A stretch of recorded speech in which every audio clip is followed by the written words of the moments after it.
Drummers I Like podcast, episode number 6.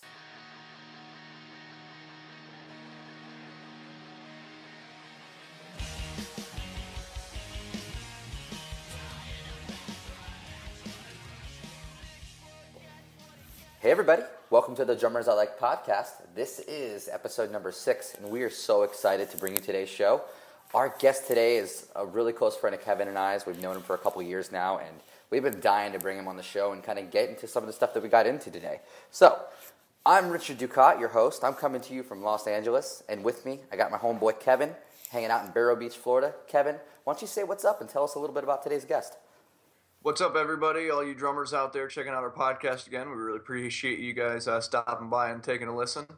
Today we have Anthony Martone on. A lot of people might know him from his days back with Versa Emerge. He's played in a lot of great acts kind of in between there and what he's doing now. And now his band, The Prescription, is hitting it really hard and heavy. And so, we have him on the show here today.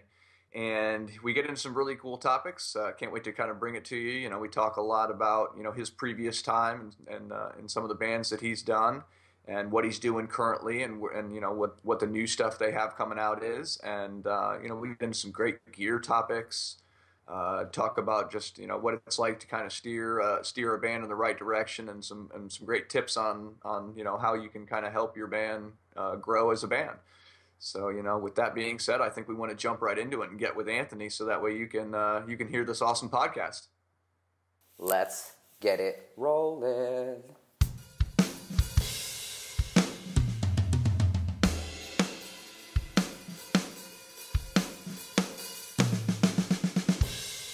Hey everybody, welcome to the Drummers I Like podcast. I'm super excited to have the man Anthony Martone on the show today. Anthony Martone is ex-Versa Emerge, now in The Prescription. Anthony is an amazing drummer. He's been playing for a long time, and just to get on a personal note, he's played a huge influence in my career as a drummer and kind of the path that I've taken over the last 10 years. So, Anthony, introduce yourself. Say what's up to everybody. Let's talk about you. Hey, I'm Anthony Martone, as you said, and I play drums in Prescription, and I played drums in a bunch of different bands since I was a wee lad. And I play SJC drums. I play with Vic Firth sticks.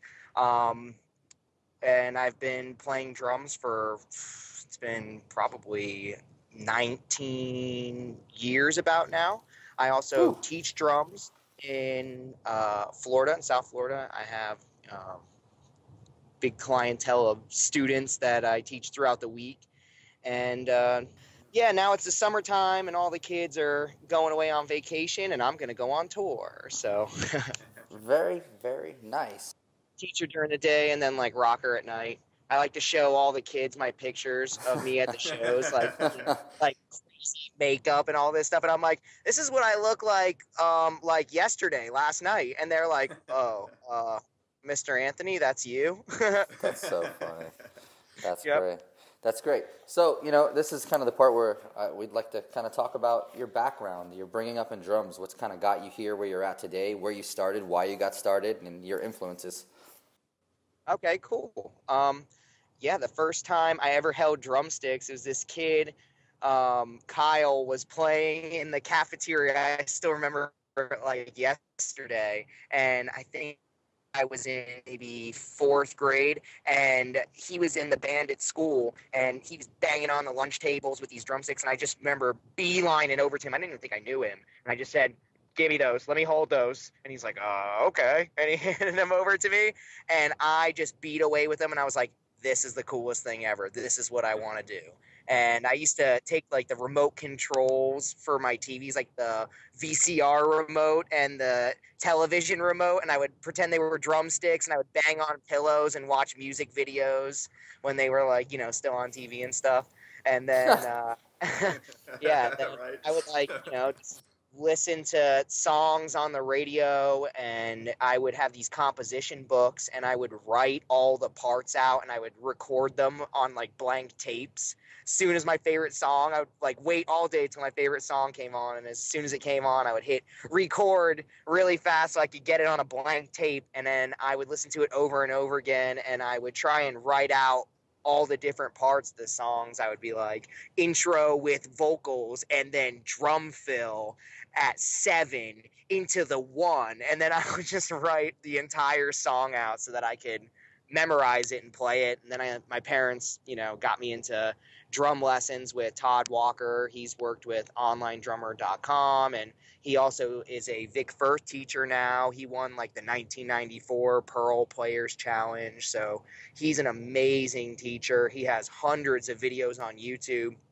I took private lessons with him for years. Really thankful that I was able to do that. And just, always wanted to be in a band. I would see people around town that were in bands, and I would muster up the courage to go and talk to them and ask them questions and try and figure out where the shows were at and find the musicians in my town. I was just always really hungry for it. So that's kind of where I came from as far as, starting drumming. And I've always kind of been into rock music, and that was always my main thing. I like everything, and my teacher had a big influence on getting me into Latin and jazz and funk and really appreciating that stuff, and using a lot of that knowledge to play, the rock music that I love, like, Versa Emerge and The Prescription. Sometimes you'll hear little things in the drums probably that you're like, oh, that's not completely straightforward rock stuff. That's got a little flimity flam to it, or a little Latin mamba to it, or something like that, So integrating those styles, I mean, that's super important.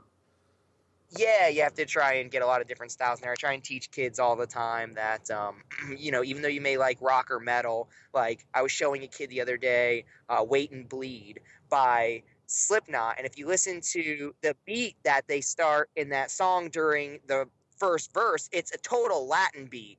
That he plays on the toms and the snare with double the whole tom thing. Yeah, I know exactly what you're talking about. And I was trying to show that to a kid the other day because he's very into, the metal music. And I said, well, we should learn some Latin or some jazz. And he's like, no, I'm not really into it. And then I started showing him different groups like that have a Latin music incorporated in it. So I like all music, but I like rock music the most, and I like to try and incorporate all music into it. Right, I see. Yeah, Well, so that's kind of like my background in music and style and all that. hell yeah, man. Well, it definitely makes sense. You've always been like that rocker style player to me, but you've always had a nice little jazz and funky style to you. It definitely shows in your playing, for sure. Thanks, man. For sure, but kind of moving on to the next, I kind of want to talk a little bit about, your next to being a drummer, you're like an entrepreneur. You've played a big role in the promotions with a lot of the artists you've worked with. I know, personally from growing up in the same town with you, your band Versa Emerge, your old band Versa Emerge, was a huge influence on pretty much every musician in South Florida.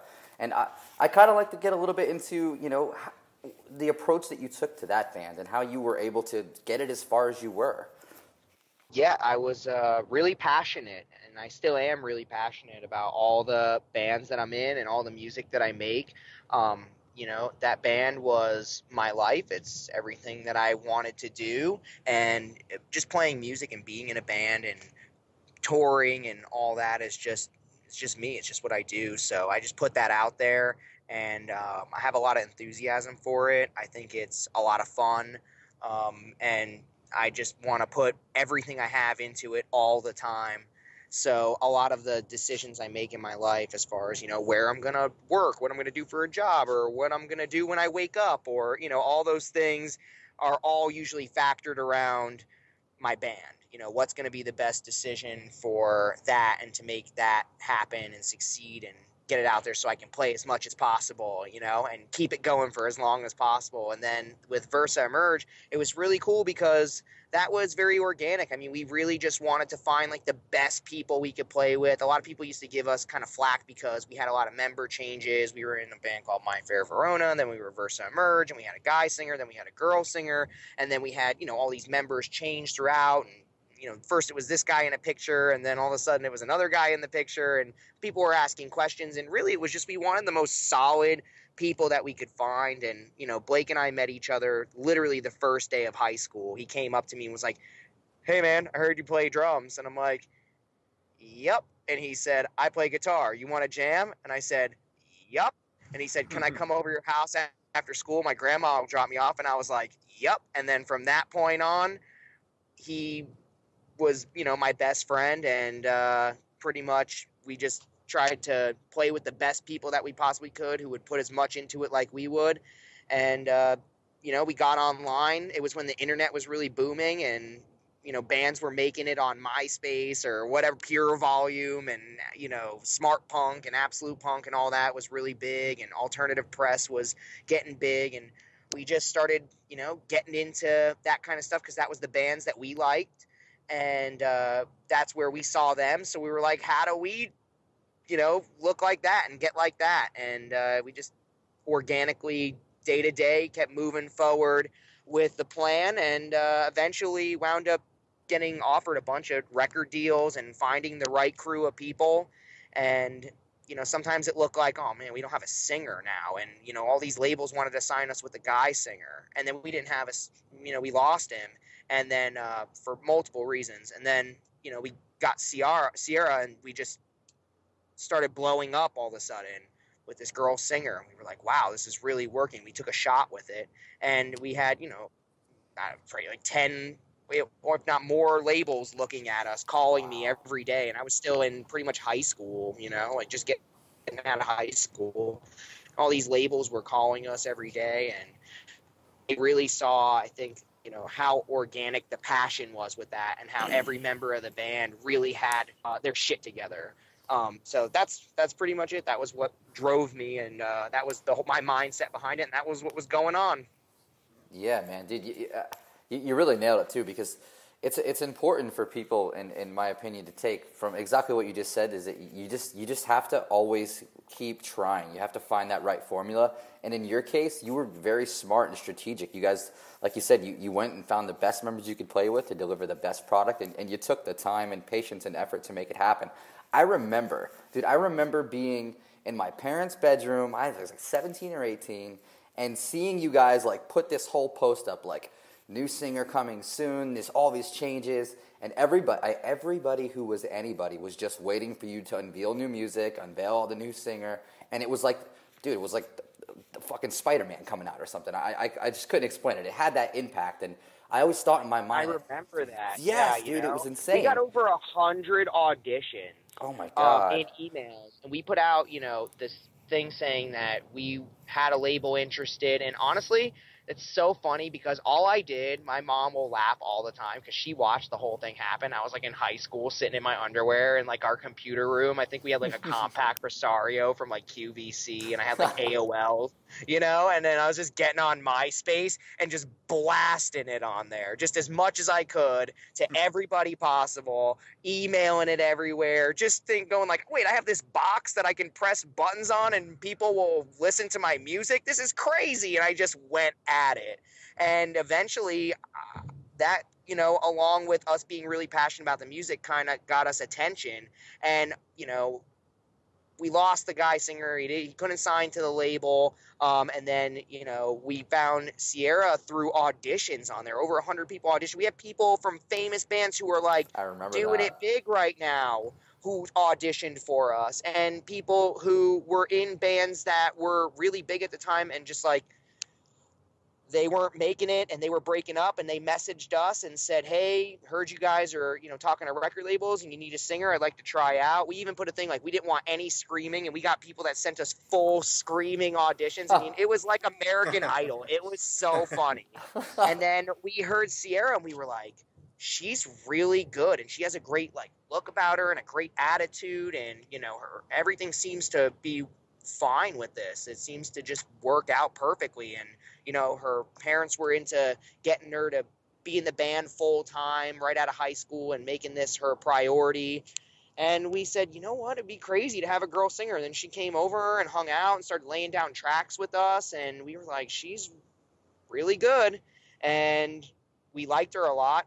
And then we made the announcement that we had her, and we released all those songs that In Pursuing Design. Oh my God, and I remember all that. I remember being nervous about all that because we literally just wrote those songs and like just pulled them out of nowhere. We just like wrote these random songs, we're just kids jamming, and then Chemistry we were like, good, all right, what's that? Oh, I'm just saying the chemistry was good. You guys were able to get together and just kind of, without even really necessarily trying, just kind of doing your thing and having fun and create good music. Yeah, we went to Andrew Wade. He was a big help in the studio. We also went to a couple of different producers who helped us out a lot. And after we got Sierra, it was easier because we picked up management, or management picked us up. And then we started, meeting different producers and all that kind of stuff. And Blake started recording, so it became even easier too. And we were really picky about, studio stuff. And then the scene in South Florida was crazy at the time. So the band was actually making money at shows. We were able to have a little bit more options. So then we got the big deal from, Fuel by Ramen, which was huge to announce. Everybody knew we had this, slew of record label offers, and people were going back and forth saying, the whole thing with Sierra. They were saying, it sounds like Paramore, it sounds like this, and then they were saying like, no, we want the guy singer back, and then some people were like, we love the girl singer, and people were just going nuts over it. And then I remember talking to a friend of mine literally 2 weeks before we got the deal with Fuel by Ramen, and saying in the car with him like, yeah, all these labels want us and stuff, but how crazy would it be if somebody came out of the woodwork like Fuel by Ramen or something? And we both went like, huh, that'll never happen. And we both just laughed about it. And then 2 weeks later, I got the big deal from them. And I remember calling him and being like, dude, you'll never guess what happened. Fuel by Ramen wants to say something. He's like, no way, they have Paramore. Like, why would they want to do that? And I'm like, I don't know, but it's awesome. I can only imagine what that feeling was like. That's gonna be amazing. Oh man, and yeah, labels calling me and all these people. Sony, we were having meetings at the Cheesecake Factory, and all that stuff. And all these people hobnobbing around, all these little emo kids with girl pants on and long hair, hanging out with like guys in suits driving Aston Martins that are just like, man, money, man. I remember you telling me that story. You're like, dude, we like walked into Sony's huge building in New York, and we're like these little band kids in tight girl pants and like V-necks and shit, and these guys walk out in like $100,000 suits, and they're like, hey guys, come on in. It's a little bit of a different dynamic. Some of the people that were trying to meet with us and everything were a little bit more, business, and then some of the people that were trying to, meet with us were a little bit more on our level. The people at Fuel by Ramen were really cool, and they seemed like, a little bit of a mixture of both of those worlds. Obviously, Fuel by Ramen does really well for themselves. They're an excellent label. They're part of Atlantic, and being able to be on that team was really cool. Being in the Atlantic building all the time in New York City and dealing with all those people, and that was a really cool time in my life. And then we would be sitting in a room with these people that wrote these huge songs, and producers that are millionaires, and record execs that are all millionaires, and all this stuff. And it's just, we're like these kids broke, like playing in a storage unit, banging on stuff. And we're like, all right, I guess you guys want us to go like rock out on the whole Warped Tour now. Cool. Okay. You guys are cool. Thanks. You got the money? Cool. We'll go. Yep. Yeah. That's cool, man. It just that journey, man, that you really took with that band. It really is a hell of a journey, and I'm glad I really got to meet you when you were kind of really neck deep in making that thing that band a really big deal. So with that, I kind of want to lead into kind of my next subject matter, and it's really has to do with what you've learned. I'm sure that this whole entire experience with Versa and the artists that you joined afterwards. I know that you were playing with was it Fred from Taking Back Sunday?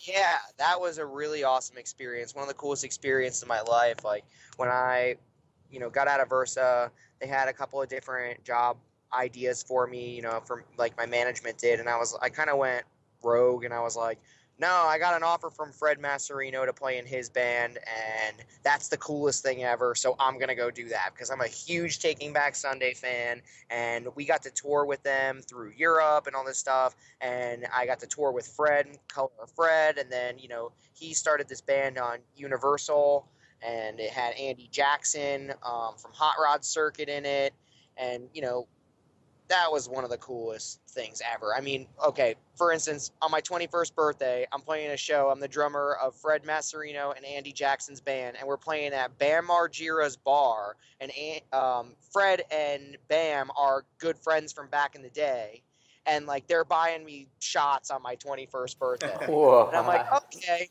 life is still good, you know?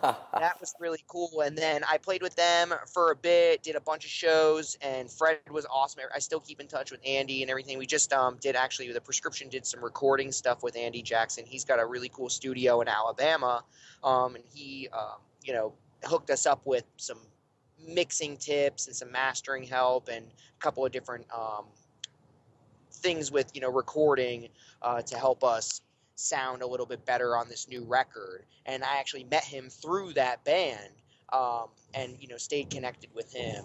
But we played a show in New York City, and then I flew home, and I think it was a showcase show, and then Fred had called me up afterwards, and, you know, we talked about how, you know, I was going back to Florida, and I guess they had talks of hiring somebody else to play because, you know, I was going to be kind of distant. And, you know, everything was fine. Everything worked out really good. But I kind of wanted to stay in the band. But at the same time, I was going to go out to L.A. and play with Ian Crawford. He used to be in the Cab, and then he played in Panic at the Disco. And, you know, I met him while he was doing I met him while he was doing the Cab. We toured with him. And then I was hanging out with him and jamming with him when he was playing in Panic at the Disco. And I kind of lived with him in L.A.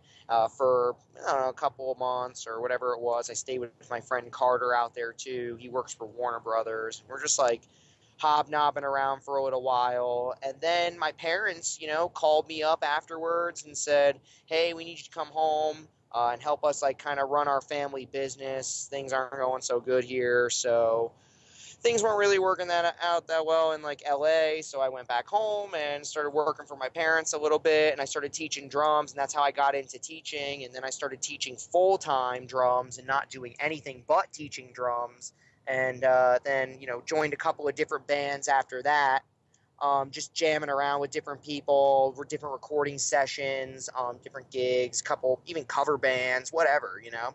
I played as a DJ at the Dr. Feelgood's, which was like Vince Neil's bar in Palm Beach. I was the house drummer there, and I played with the DJ DP. He was the house DJ there, and I did that for months. Did different stuff until now, where I'm with the Prescription. So, yeah, it's been a long list of bands from, you know, even before Versa, and then after Versa doing the Fred thing, and then, you know, tons of bands after that here in Florida to where I am now. It's been a lot of playing. Jeez, man, that's a pretty big resume. Yeah. You really are the definition of gigging drummer, and the fact that you've taken so much time to explore the educational side and build that huge repertoire of drummers that you had or have still, it's just it really speaks a lot about you as a player and, you know, as a businessman. So it's really cool to hear that. What I'm kind of curious about is, you know, all this information, all this stuff. How do you apply it to the Prescription? How do you apply it to what you're doing now? Well, the Prescription is really something that I love. The guys in the band are so passionate. They're the real deal. You know, I got to do all these real tours with, you know, the guys from the bands that I love, and I got to see them doing it every day and what they do and how they live and everything. And when I'm with the guys in the Prescription, they go even above and beyond anything that I've seen. Billy is an absolute genius, and so is Keith. I mean, they both are fantastic people to be in a band with. It's awesome because it's a three-piece. It's a little bit tighter that way. You know, I've always been in bands 5, 6 members, things like that. This three-piece thing is great. You know, I always played with a click track in Versa Emerge, but then with Fred I didn't, and then with another band I did, and then another band I didn't. And then I realized how important it is to play with a click track live, and I started doing that. I really like playing, you know, to the click track and to the samples and all that kind of stuff. We build all kinds of samples and everything at home. We learned, I think, that you need to start investing into recording gear and into learning recording stuff and doing your own things like that. You know, with the Prescription, we, you know, do a lot of our merch. We make all of our own stuff. We record all the video stuff in-house. Pretty much everything is done in-house with this. You know, we book all the tours ourselves. We just do everything. And I think something that I've learned throughout doing all this is it doesn't matter at what level that you're doing it. It doesn't matter what people think. Just do what you want, do the art that you love, and do it at whatever level you can do best. And that's all that you can really do. Just do the best that you can with it. And, you know, I've been playing some huge tours and making money playing to, you know, not playing for anybody. And I was just actually talking to one of the guys in my band about how, like, I don't care about, you know, the crowd, the size of the crowd or any of that stuff. I just care that, like, we played a good show and that we all were, you know, at the top level of performance, and it sounded really good. We could play for nobody, and after the show, if it sounded awesome in my in-ears and everybody was really tight, after the show, I'm pumped. You know, I don't care if we go home with, like, negative money. I'm like, that was awesome. We totally killed it. And then there's been times where I've played for thousands of people in a band, and then after the show just been so depressed that people are like, dude, you just played for this huge crowd of people and they all went nuts and bought all this merch and you made all this money tonight. Like, how could you not be happy right now? And I'm like, I missed the snare on the 3 in the third measure of the second verse. I'm not worthy. Like, you know, it's like just an artist thing. So I've learned to just try and be happy with the fact that I'm still doing it. And this is it. It's the real deal. We're just out doing it, being a band, being our own little business. And if people want to join and like it and, you know, listen to the music, or if there's anybody in the industry that wants to get involved with us, we're open to work with anybody. But, you know, so far we've just been cruising on our own, enjoying playing music and being in a band. And that's kind of what I've learned from it, is just do it yourself and have fun doing it and be the best that you can. Absolutely. That's a great lesson. That's a great lesson for a lot of young drummers out there, because there's a lot of people that are trying to build up and do their thing, like just like you've done in the past, and you're still doing to this day. And, you know, getting you on here talking about this stuff, I think it'll hit home with a lot of young guys that are just trying to do that same thing. And to hear kind of some of your advice on this is going to be a good compass to maybe show them that they are definitely heading in the right direction. Yeah, I mean, I used to think like, oh man, I'm not going to play in Versa anymore. What band am I going to play? And then Fred picked me up, and I'm like, oh, that's really cool. I mean, it's not going to be right now as big as the Versa thing, but it's still really cool. And then after that kind of fell apart, I'm like, oh, well, I'm going to go try out this band out in LA with someone pretty cool. And maybe that'll turn into something. Everything opened up another door. And then that didn't turn into something. And then I played with another band that didn't turn into something. Yeah, you know, and then every band that I seemed to play with, it seemed like it was like worth less and less on a popularity scale. Every band I seemed to join, and I'm like, wow, what's going on, you know? And then at the same time, I would have to just sit back and go like, it doesn't matter. I'm still jamming in a band. It's still me. I'm rocking out. I don't care. And then I just said, well, I'm teaching drums. You know, I'm working at a music store, and you know, I have all these students and I'm teaching drums. I'm doing what I love for a living still. And maybe I'm not playing on Warped Tour for all these people anymore, but, you know, I'm still playing all the time. Still have bands that want me to play for them. I'm still teaching and doing what I love. And, you know, it's just keep doing it. Keep having fun. Keep enjoying it. And then if you're playing in the next Beatles and you're huge, cool. Awesome. If you're playing in your garage forever because no one wants to give you a show because you totally suck or whatever, but if you like it and you're having fun, whatever, you know? That's really awesome, man.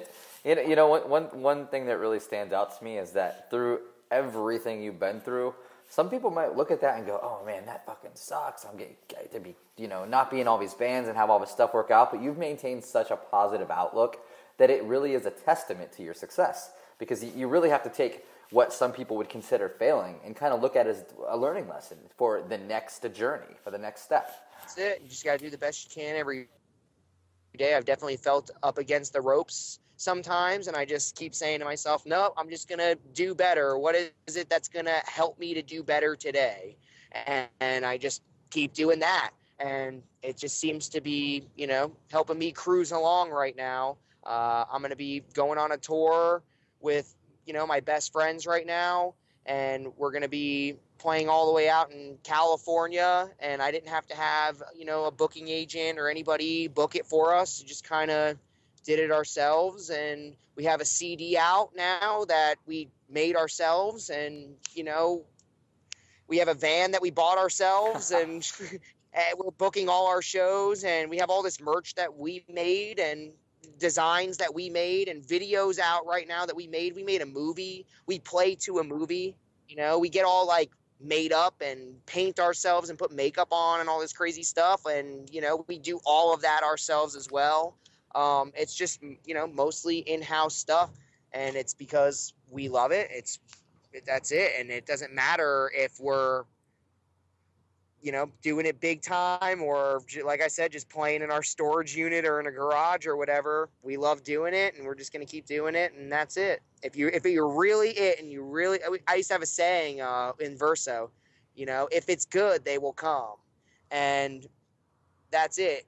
If it's good and you're legit and you're producing good stuff, you're going to have people that are going to start to like it and follow it and want to book you and hire you and do all that fun stuff, especially if you try and maintain that positive attitude that you're talking about. As long as you try and stay like, all right, I'm going to stay in the pocket and everything's going to be okay, even though so-and-so just kicked me out of the band, or like whatever, whoever got drunk at your last show and fell off the stage, and, you're like, oh no, the band's over. It's like, don't worry. It might be 6 months from now, but you'll find another group of guys that are even more legit than this group of guys, and who knows, you guys might even go off to get signed by Fuel by Ramen. Yeah, man, that's awesome. And you know what, that's perfect here, because I kind of want to talk about your current project. I want to talk about the prescription. I want to hear about what you're doing, what the band's all about, what you have in store. Let's talk a little bit about this tour you're about to do. I know you're coming out my way to Los Angeles, which means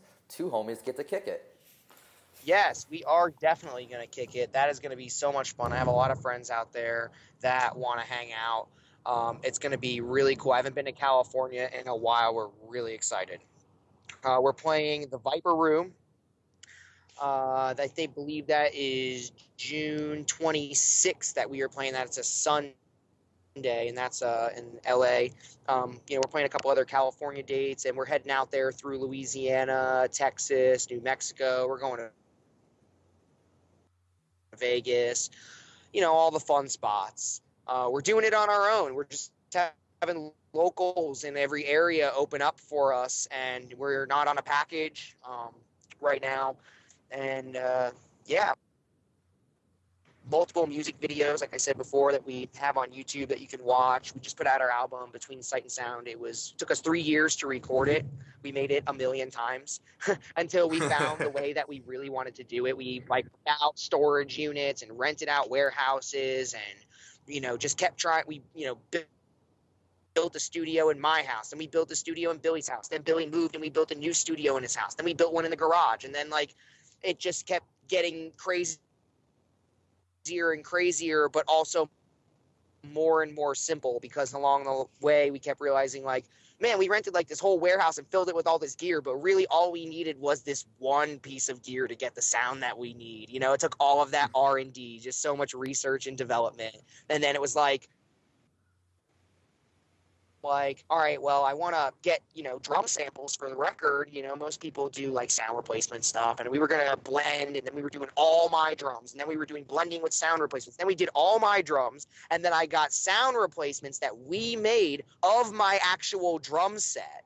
And then I, recorded all of the samples from my kit, 100 samples of each tom and snare and different velocities. And then I blended those hits with the actual performance on the record. So we got down to even doing it that way, to where we're how can we get, the drum sound that we really, really want that sounds good? So we spent so many years trying to make this record, and yeah, it's finally out. You can, listen to it, buy it at our shows on tour. Where can we pick it up online? Is there anywhere we can get it online? We're about to put it out on Bandcamp. We're going to be releasing, when we do that, right before the tour, and that's what we're going to be kind of pushing on this tour, is that you can get it online. We're going to be putting it on Spotify, so that this way people can stream it. Half of it is, there's some songs available on Reverb Nation to listen to, and I believe there's about half of it included in our movie that we made, The Evolution of Consciousness, and that is on YouTube, and you can listen to like the first half of the album along with this like tripped out movie that we made. Billy walked in one day and was like, "Hey, we're gonna make a movie," and I was like, "Oh God!" It was right after 3 years. Billy walks in and he's like, I'm like, we're breathing, everything's good because the album's done. It's finally like mastered, and we sent out for the CDs to get pressed and everything. And Billy comes busting into my room. Billy and I live together, and he's like, dude, I already called up Chris with the cameras, and we're gonna make a movie. It's gonna be called The Evolution of Consciousness, and I already wrote the first couple of scenes, and we're gonna play to it during our set. So I'm gonna synchronize it to the metronome, and we're gonna play to it live, and we're gonna get screens, and we're gonna play them on giant screens behind us. And I'm like, okay, dude. And then like 2 weeks later, we had a movie and giant screens behind us. It happened. Well, it really happened. We're gonna definitely be linking all that stuff, anything that we have out now, and linking everything where you can find Anthony, in the show notes here. So everybody listen, make sure you keep an eye for that, and go visit and check out the Prescription Tunes. I've had the pleasure of seeing them play live, and it's a great live show. They're super tight and super energetic, and like you say, with the makeup and the screens and everything that's going on, it's a really cool show. So make sure for all you guys out there they're coming into your town or near your town, come out, check out a show, check out the album. It's all good. Yeah, thank you. Yeah, you won't be disappointed. We'll like hang out with you and stuff, and get like get sweat mixed with black paint all over you. So make sure you wear your best whites. That's awesome, man. That's awesome. You know what? Well, let's kind of segue to the last part of the conversation. So today, me and Kevin were chit-chatting. We're going, so what do we really want to talk about with Anthony?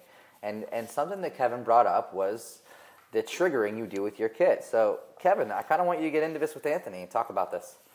Yeah, definitely. I mean, I'll let Anthony kind of explain it more, because obviously he kind of built it and they came up with the game plan. But he uses a really cool triggering system that they kind of created themselves, staying with the theme of the DIY that is the prescription. And and they did this themselves, and it's turned out really cool. He's using the low volume Zildjian. What are they? The Gen X, right? They're the Gen 16, actually. Gen 16, symbols. okay.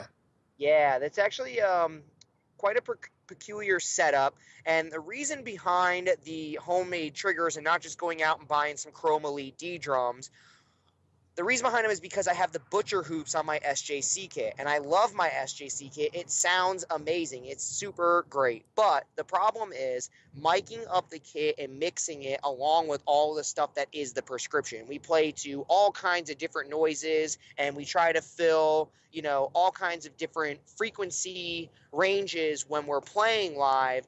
And it's a little bit difficult, especially at the stage of the game that we're in. We're still like just a new touring band, and we don't have a budget or anything, so sometimes we have the pleasure of having some friends out to do sound for us, but really it's a mixing situation, and that's why I use the triggers. Live, we just realized that you can hear all the little things that we do in our songs better if we can mix the drums better. And a lot of the times with the prescription, what winds up happening is we have so many mics on the kit and so many things everywhere, and then the tracks playing and all stuff, that it just bleeds into all the other microphones, and you're getting this crazy bleed, and it's just impossible to mix it correctly, and it just comes out like this ball of just mush. At least we felt like it was. So to separate things, we started triggering stuff.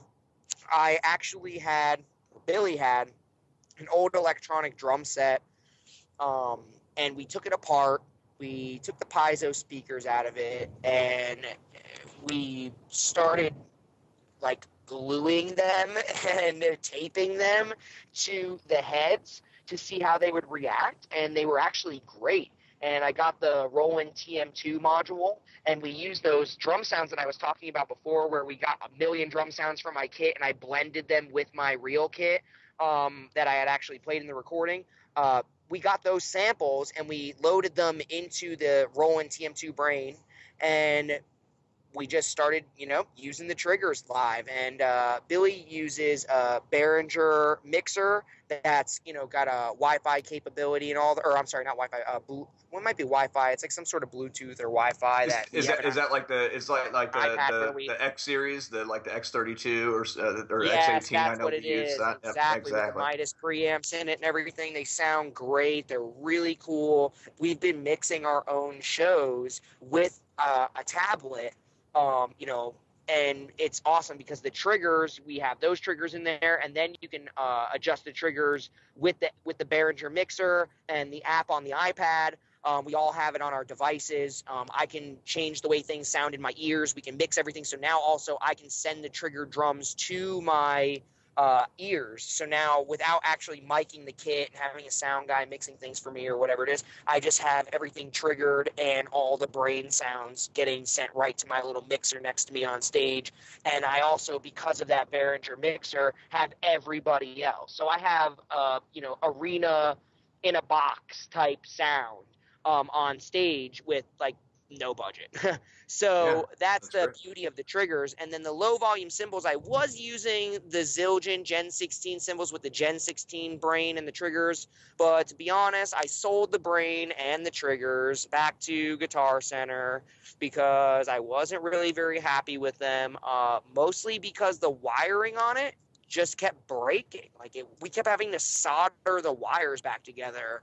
The ones on the cymbals, they just kept snapping off. I've never had an issue like that with anything, and so we just got rid of them, and now I'm just using the Gen 16 cymbals, the lower volume cymbals, and we actually built mics into my drum stands, the cymbal stands, to mic those up. So this way they run into the Behringer now, and then we mix the cymbals ourselves as well. So instead of trying to get this huge crashing cymbal that's happening in these smaller venues that we're playing, if I was playing a giant arena and we could put mics on, overheads on it, we can get a great mix and all that, awesome. But right now we're not at that stage. We're playing, these smaller rooms where you're smashing on these 22-inch and 20-inch cymbals, and they're just ringing like crazy in the room, and it's so hard to bring all the other instruments up to that level and get that mix. It clashes with the vocals. It's in a frequency range that just completely annihilates the sound of our band. So we went with the cymbals with the holes in them, the Gen 16s. Yeah. They're a little bit quieter.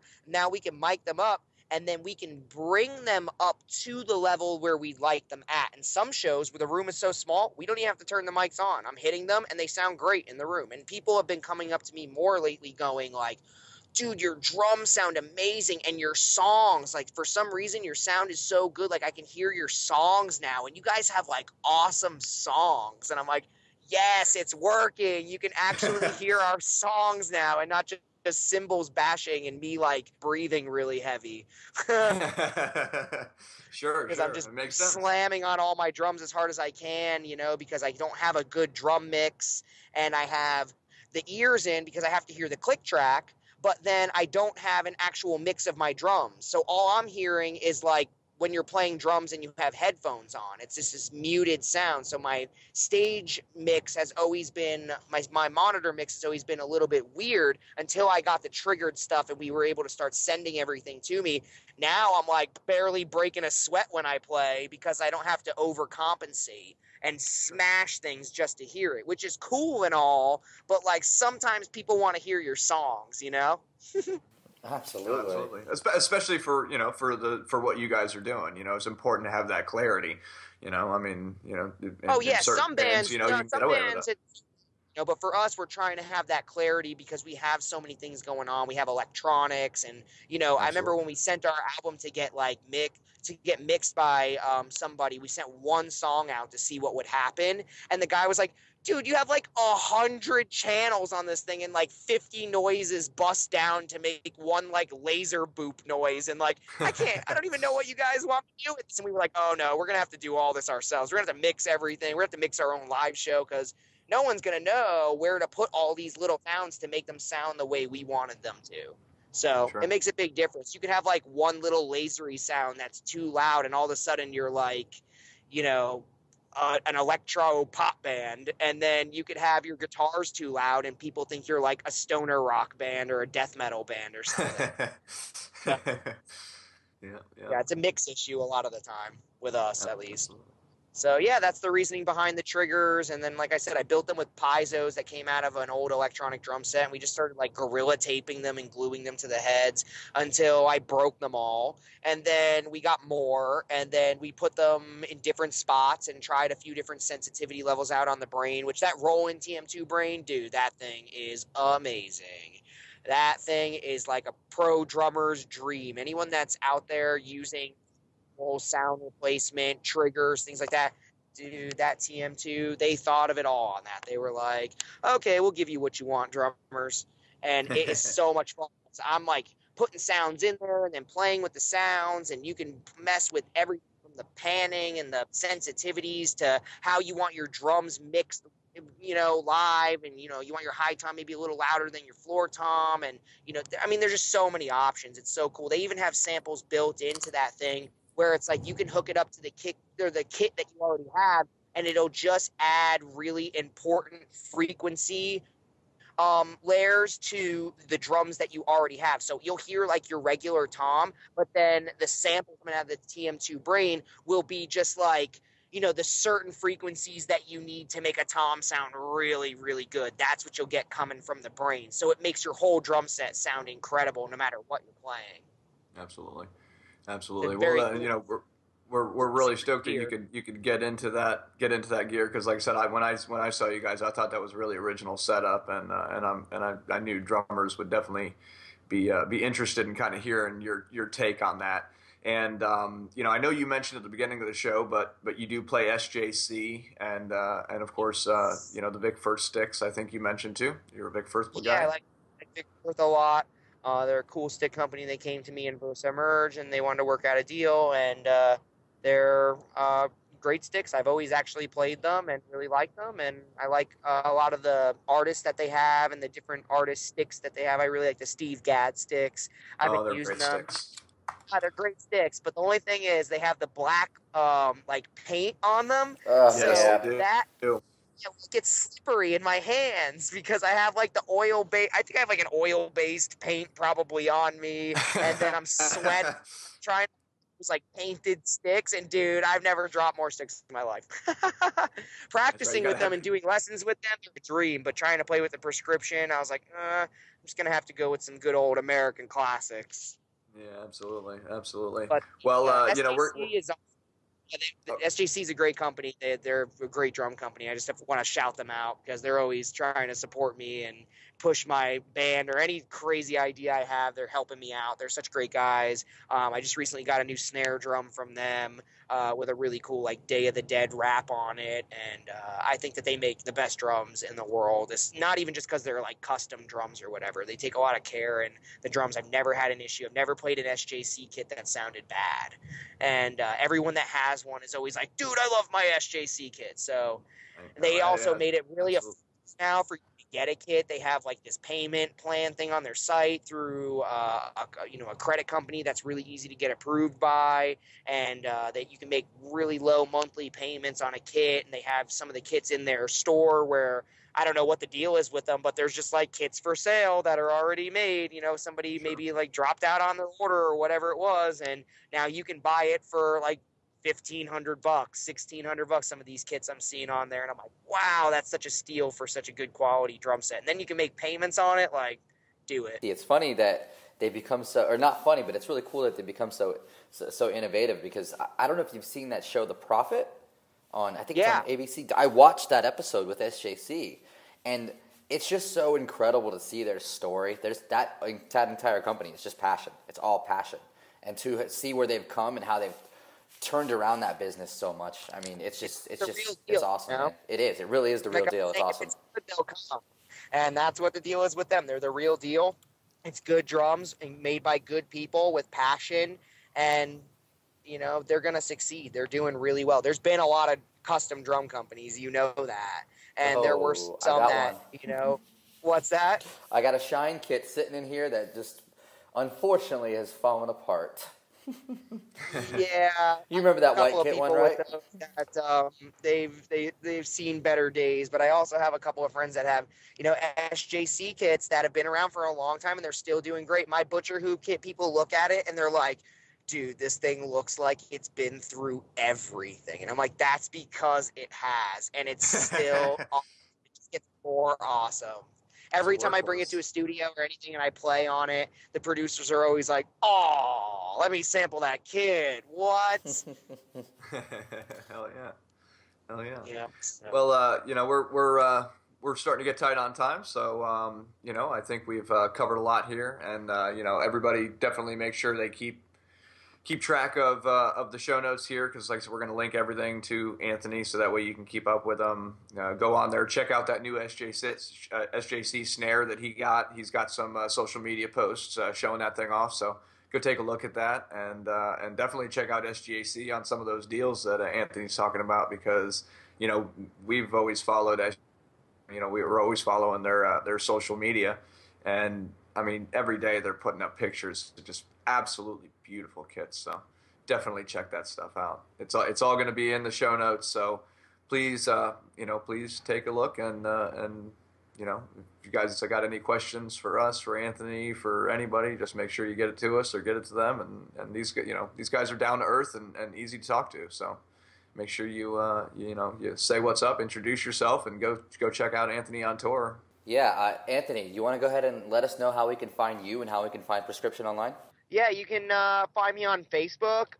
You can find me on Instagram, Anthony Martone RX. You can find the Prescription on Instagram, official RX band. You can also find the Prescription on YouTube. You can just YouTube the Prescription. We have all kinds of different videos on there. That's where you can find us. You can also find us on Facebook at facebook.com/the Prescription Music. Find us on Reverb Nation, and soon to be Bandcamp and Spotify. And we're, trying to slowly release our new album, Between Sight and Sound. So definitely check that out. And thanks a lot for having me on, guys. I really appreciate it. It's really cool to talk to you guys and be able to mouth off about drums and bands and rock music and all that fun stuff. Absolutely. I mean, we're also honored to have you on, and we're glad you were able to join us tonight and do this, and look forward to catching some shows here soon. Yes, we're playing June 10th in Jensen at the Green Life.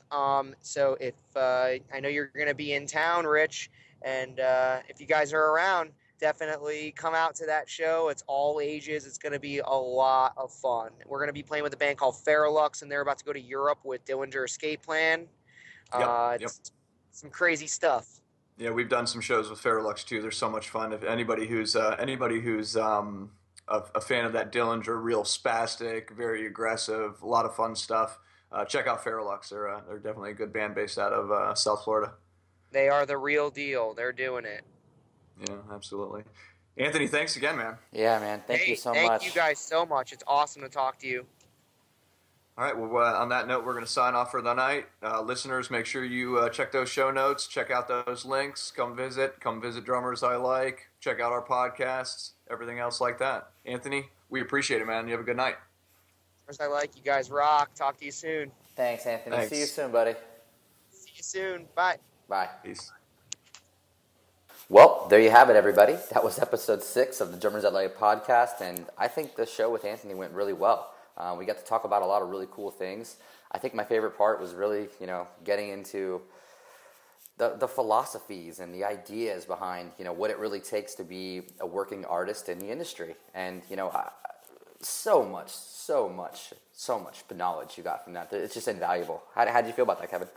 Oh, I feel very much the same way. It was a great chat. Anthony is a really cool guy, and like you said, we've been lucky to know him. You've known him for a long time, and I've known him for a little bit now, and he's a great dude to collaborate with, and the fact that he really wanted to get on here with us and talk about this stuff so other drummers out there can kind of hear his story and hear his take on how to try and really advance yourself in this world, in this drumming community, and it was great. I can't say enough about Anthony. Super happy he was on the show. And definitely want to encourage everybody to please stop in at iTunes, give us a review and a rating. Let us know how we did and how we're doing. It's really important for us, and it's important for all the drummers out there to help them find us a lot easier. So definitely make sure you check that out for us. And just happy to be here once again. Can't wait for our next show.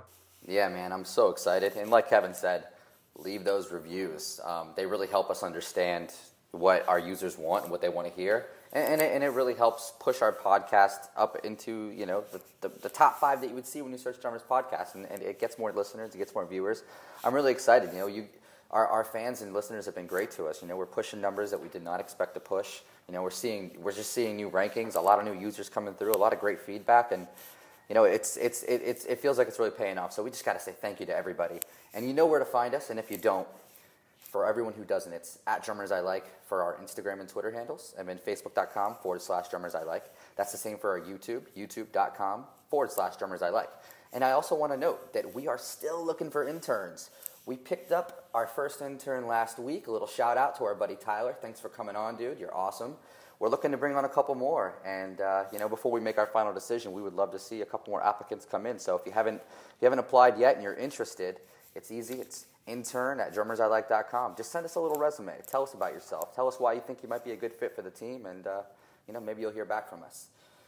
But I think that's about it, man. I had a great night. That was a great show, and just a shout out again to Anthony and a shout out to the Prescription, and Kevin. Thank you for making time to help me get this done and bring this great show to all our lovely listeners. Once again, Richard, thanks for having me, and thanks again to Anthony, and please join us for the next show. We have some exciting guests lined up, so I think a lot of you drummers will really enjoy what we got going on here in the future. So keep checking back. Oh, yeah. And till next time, ciao. Yeah, see you guys later. We got some awesome guests coming on. We're freaking stoked. Peace.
Fuck